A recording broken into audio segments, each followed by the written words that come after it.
Welcome to the Tech Egg. Don't get scrambled. Enjoy the video. You begin by opening Safari and getting the image ready. This is the only reliable path on iPhone. First, locate the image in Photos or open its web page.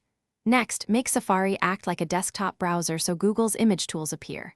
To do that, tap the icon in the address bar and choose Request Desktop Website or long press the Reload button. Once done, you'll see the full Google interface. Make sure the image or tab stays active before continuing.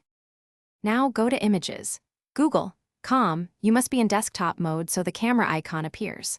Once there, tap the camera icon and choose Upload an image or paste image URL. Upload is usually simplest. When prompted, pick Photo Library, locate the image, and confirm. Google will upload and process it. This step finds visually similar images and source pages. Make sure you wait for results to load fully, because partial loads hide the useful links and panels you need next. Finally, inspect the results. Look at visually similar images, the pages that use the image, and the image size or format.